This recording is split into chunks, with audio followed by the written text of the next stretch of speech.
এই হলো deadline communications private limited. আপনারা দেখছেন এক্সপ্রেস নিউজ, খবর নেয়, খবর দেয়।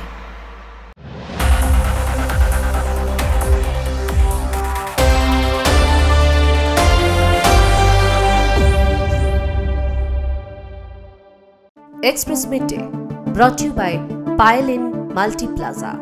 নমস্কার, এক্সপ্রেস নিউজে আপনাদের সকলকে স্বাগত। আমি দীপ, আপনারা দেখছেন এক্সপ্রেস মিডডে।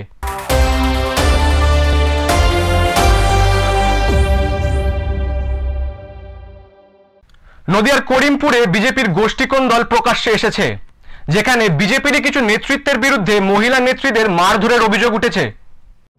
স্থানীয় সূত্রে জানা যায়, করিমপুর থানার হোগলবেড়িয়া এলাকায় শিশু ও নারী কল্যাণ উপসমিতির একটি মিটিং চলাকালীন এই গোষ্ঠীদ্বন্দ্বের ঘটনা ঘটে।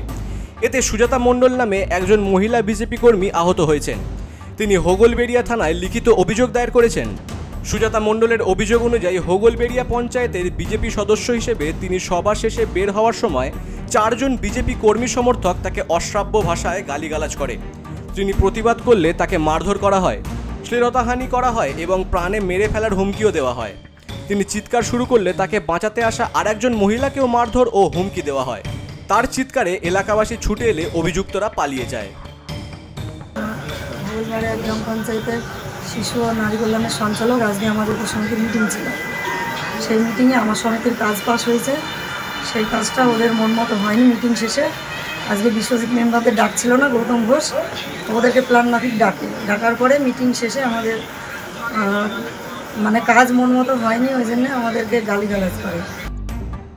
এই ঘটনার পর সুজাতা মণ্ডল ও অন্য আক্রান্ত মহিলা হোগলবেড়িয়া হাসপাতালে প্রাথমিক চিকিৎসা করিয়েছেন এবং অভিযুক্ত 4 জনের বিরুদ্ধে হোগলবেড়িয়া থানায় লিখিত অভিযোগ দায়ের করেছেন।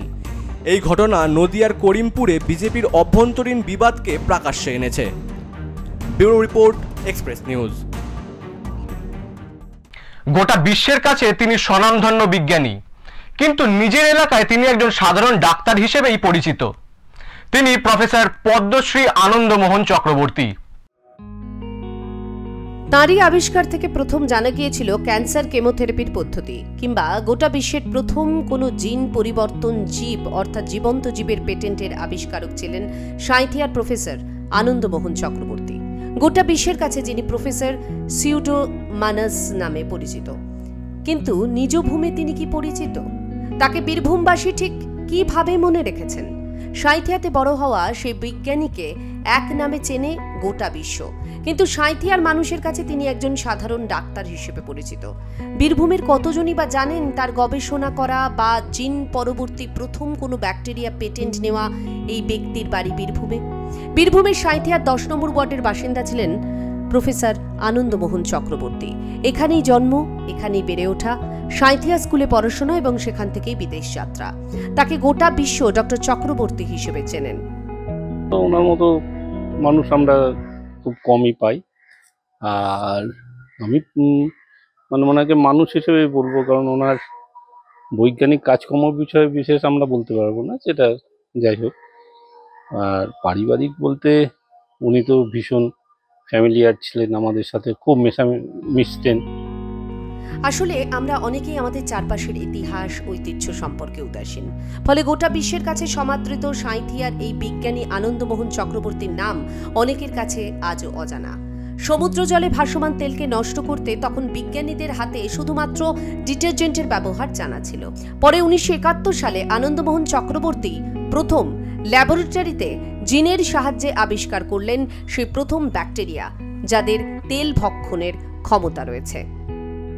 হ্যাঁ, উনি যেটা প্রথম করেছিলেন বা উনি যেটাতে সব থেকে বেশি বিখ্যাত হয়েছিলেন সেটা হচ্ছে যে সুপার বাগ যখন করেছিলেন সিউডোমোনাস, সেইটা হচ্ছে ওইটাতেই উনি আমেরিকা সুপ্রিম কোর্টে 5-4 ভোটে জিতেছিলেন এবং সেইটাতে উনি সায়েন্টিস্ট অফ দ্য ইয়ার হয়েছিলেন। প্রফেসর চক্রবর্তী পরে সেই ব্যাকটেরিয়ার পেটেন্ট পাওয়ার জন্য আবেদন করেন, তবে সেই আবেদন খারিজ হয়ে যায়, কারণ তখন সেই সময় পর্যন্ত কোনো জীবিত বস্তুর পেটেন্ট দেওয়ার আইন ছিল না। পরে সেই আবেদন আদালত পর্যন্ত গড়ায়। 1980 সালে আদালত এর উপর পেটেন্ট দেওয়ার নির্দেশ দেয়।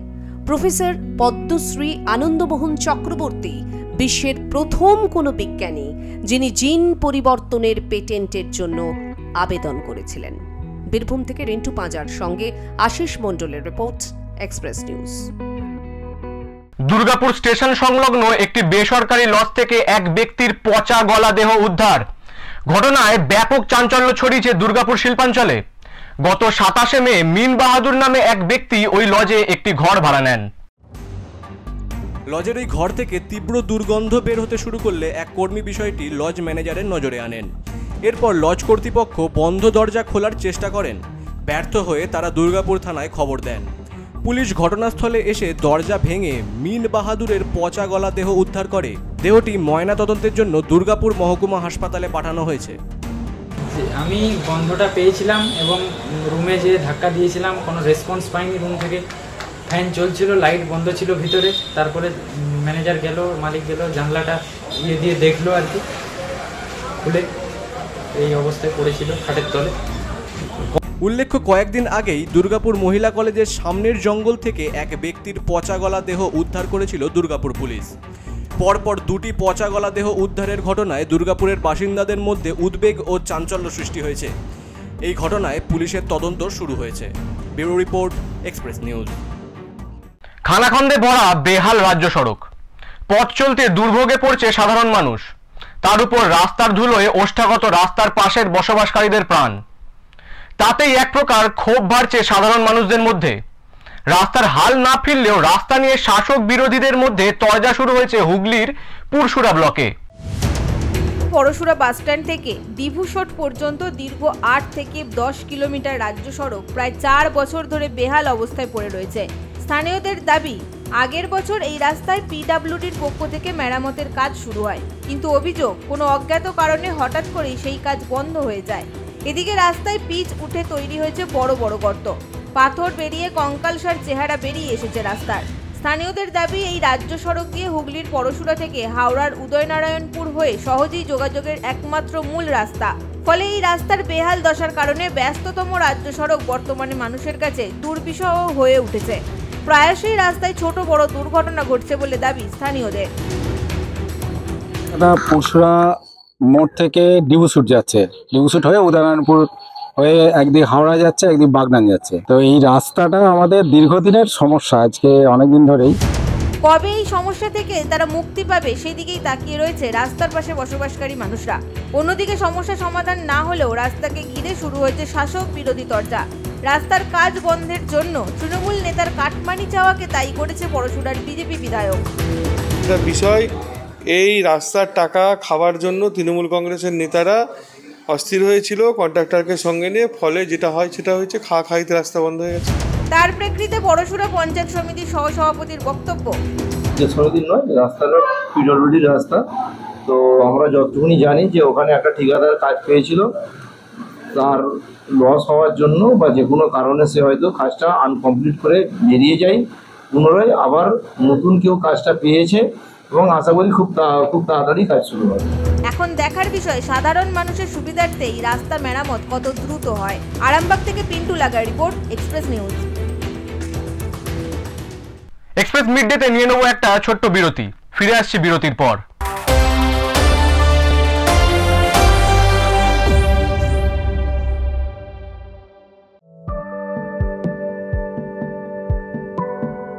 For the very first time in Asansol, get the dining experience like never before.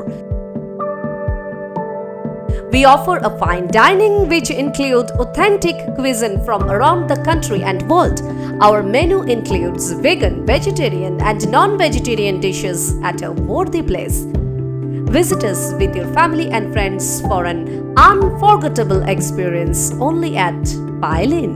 This birthday is a multi-cuisine restaurant.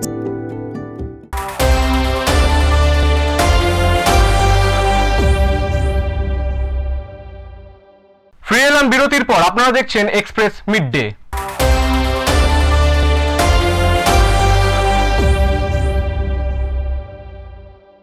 নারী শক্তির জয়গানে উজ্জ্বল মালদা জেলা। মহিলাদের আর্থিকভাবে স্বাবলম্বী করার আনন্দ ধারা প্রকল্পে অসামান্য সাফল্যের স্বীকৃতি পেলেন মালদা জেলার আধিকারিকেরা। মালদা কলেজ অডিটোরিয়ামে আয়োজিত এক অনুষ্ঠানে জেলা পঞ্চায়েত ও গ্রামোন্নয়ন দপ্তরের পক্ষ থেকে এই সংবর্ধনা জ্ঞাপন করা হয়। উপস্থিত ছিলেন জেলাশাসক নিতিন সিংহানিয়া, জেলা পরিষদের সভাধিপতি লিপিকা বর্মন ঘোষ, বিধায়ক চন্দনা সরকার সহ অন্যান্য বিশিষ্টজনেরা। গত আর্থিক বছরে আনন্দধারা প্রকল্পের মাধ্যমে লোন প্রদানে মালদা জেলার দৃষ্টান্তমূলক কাজের জন্য বিভিন্ন ব্লকের বিডিও, পঞ্চায়েত সমিতির সভাপতি সহ সংশ্লিষ্ট সরকারি কর্মী ও আধিকারিকদের এদিন সংবর্ধনা জানানো হয়। তাদের অক্লান্ত পরিশ্রমে মালদার হাজার হাজার মহিলা আজ স্বাবলম্বী। আমাদেরকে লাস্ট আর্থিক বছরে 1200 কোটি টাকা টার্গেট দেওয়া হয়েছিল ক্রেডিট লিঙ্কেজ করা, যেটা আমরা আমাদের বিভিন্ন সেলফ হেল্প গ্রুপস যেগুলো আছে তাদেরকে লোন পাইয়ে দেবো এবং তারা যে আছে ইকোনমিক্যালি ট্রেনিংয়ের মাধ্যমে বিভিন্নভাবে তাদেরকে এম্পাওয়ার করা, তো সেটা আমরা সফলভাবে করতে পেরেছি এবং তাদের জন্যই যারা ভালো কাজ করেছেন আমাদের জেলায় তাদেরকে আজকে সম্বর্ধিত করা হলো এবং নেক্সট ইয়ারের টার্গেট যে 1800 কোটি টাকা আমাদের দফতর থেকে পাওয়া গেছে তারই একটা রোডম্যাপ তৈরি করা হলো। মালদা জেলার এই উদ্যোগ নিঃসন্দেহে অন্যান্য জেলার জন্য অনুপ্রেরণা। নারী ক্ষমতায়নের এই যাত্রায় মালদা জেলার এই সাফল্য সত্যি প্রশংসনীয়। Bureau report, express news. স্বনির্ভর হতে এবার মহিলাদের জন্য নতুন উদ্যোগ। চামড়ার বাকেট তৈরি করে তাক লাগিয়ে দিয়েছেন আউশ গ্রামের মহিলারা। পূর্ব পশ্চিম বর্ধমানের মধ্যবর্তী স্থানে অবস্থিত আউশ গ্রাম। এই গ্রামটির চারদিক জঙ্গলে ভরা, তাই এই গ্রাম বর্ধমানের জঙ্গলমহল নামে পরিচিত। বিস্তীর্ণ অঞ্চল জুড়ে থাকা এই জঙ্গলমহলের সঠিক পরিমাপের তথ্য পাওয়া না গেলেও প্রায় কয়েকশো বিঘা জুড়ে রয়েছে জঙ্গলে ভরা এই অঞ্চল। জঙ্গলের মাঝে ছোট ছোট গ্রাম, আর সেখানে সমস্ত ধর্মের মানুষের সহাবস্থান। বিশাল জঙ্গলমহলের মানুষদের জীবিকা বলতে তেমন কিছু নেই। সেখানে কোনো শিল্প বা বাণিজ্যিক ব্যবস্থা না থাকার ফলে এক প্রকার অনাহারে দিন কাটাতে হয় এই এলাকার মানুষজনদের। সংসারের হাল ফেরাতে ও মহিলাদের স্বনির্ভর করতে চামড়ার বাকেট তৈরির কাজে যুক্ত হন বাড়ির মহিলারা। বাড়ির মহিলাদের সঙ্গে বৃদ্ধারাও এই কাজে যুক্ত হন। আর এই বাকেট তৈরি করে যে অর্থ রোজগার হয় তাতেই কোনো রকমে দিন গুজরান হয় ওই এলাকার মানুষের। প্রায় 70 শামসুরা বিবি জানালেন, ছেলেরা দেখাশোনা করে না, সরকার থেকে বার্ধক্য ভাতার কটা টাকা আর রেশনের 2 কেজি চালে পেট ভরে না। সরকারি ঘর শৌচালয়ের জন্য আবেদন করেছেন শামসুরা বিবি, কিন্তু তাতে কেউ কর্ণপাত করেনি। তাই বাধ্য হয়ে নিজের পেট চালাতে এই বয়সেও কাজ করছেন তিনি। একটি বাকেট তৈরি করলে পাওয়া যায় 1 টাকা 25 পয়সা। সারাদিনে শামসুরা বিবি প্রায় 30 থেকে 40টি বাকেট তৈরি করেন। এই কাজ করে কিছুটা হলেও সুরাহা হচ্ছে শামসুরার।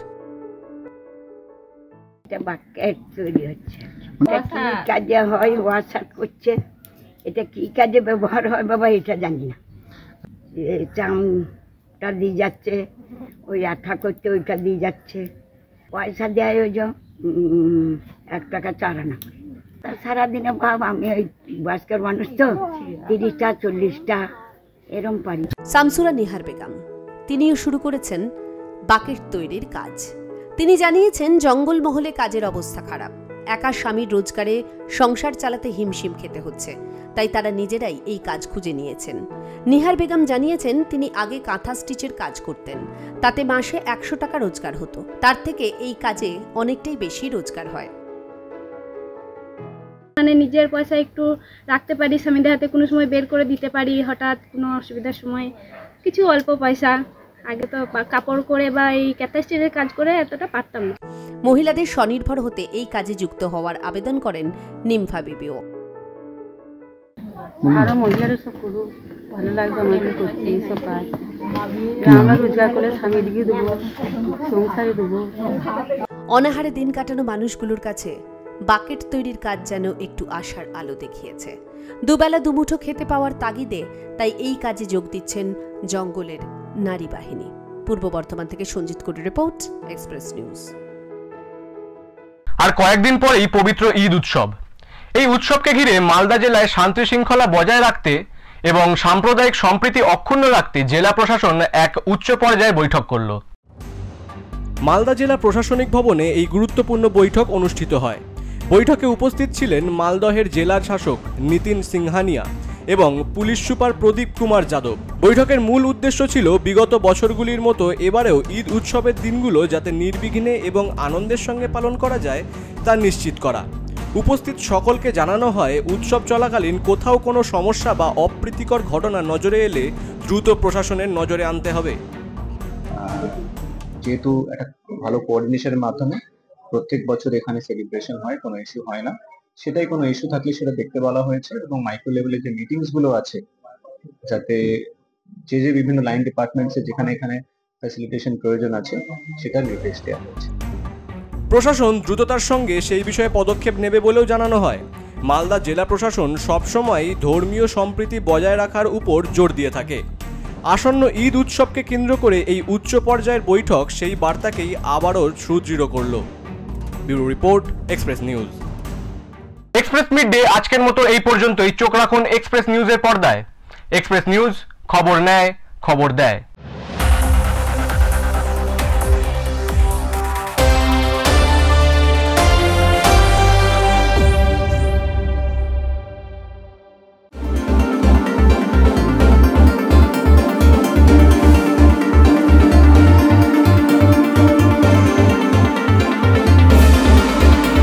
নিউজ এক্সপ্রেসের 24 বছর পূর্তি উপলক্ষে আমি আন্তরিকভাবে শুভেচ্ছা জানাই, অভিনন্দন জানাই। চ্যানেলটি দারুণভাবে এগিয়ে যাচ্ছে, তবে আশা করব যে ভবিষ্যতে বা আগামী দিনগুলোতে এই নিউজ এক্সপ্রেস চ্যানেল নিরপেক্ষ সংবাদ পরিবেশন করবে এবং সত্যিকারের যে খবরাখবর, মানুষের খবর সেটা তুলে ধরবে। আমার শুভেচ্ছা রইল আগামী দিন নিউজ এক্সপ্রেস এগিয়ে যাক, সামনে 25 বর্ষ পূর্তি হবে, সেখানেও যাতে নিউজ এক্সপ্রেস তার সেই 25 বর্ষ বা রজত জয়ন্তী ভালোভাবে উদযাপন করতে পারে, এটুকু শুভেচ্ছা রইল।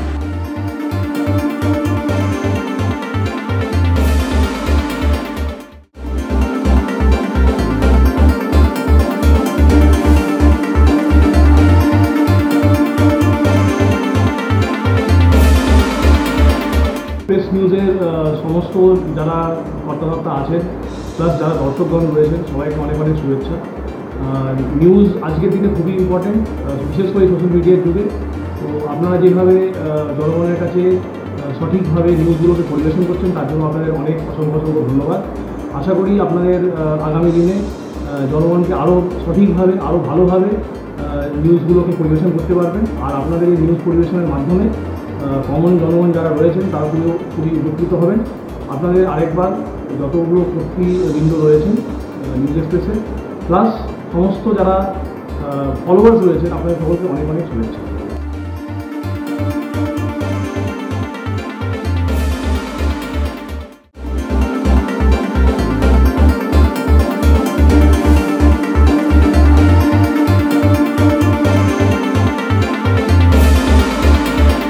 এক্সপ্রেস নিউজের 24 বছর পূরণ করে 25 বছর হচ্ছে, সেই জন্য ভারতীয় জনতা পার্টির তরফ থেকে, দক্ষিণ মালদা সাংগঠনিক জেলার তরফ থেকে এক্সপ্রেস নিউজকে শুভেচ্ছা জানাচ্ছি।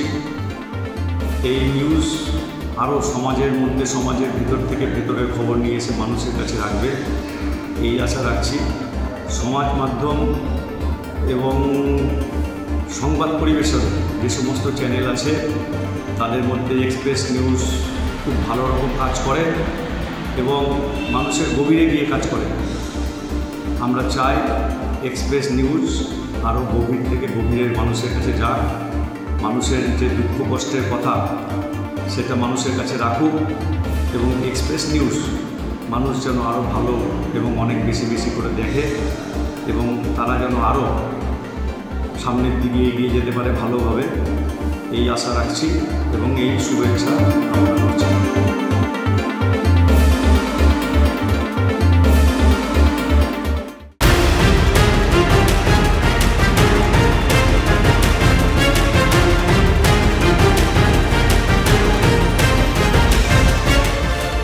এই হলো ডেডলাইন কমিউনিকেশনস প্রাইভেট লিমিটেড। আপনারা দেখছেন এক্সপ্রেস নিউজ, খবর নেয়, খবর দেয়।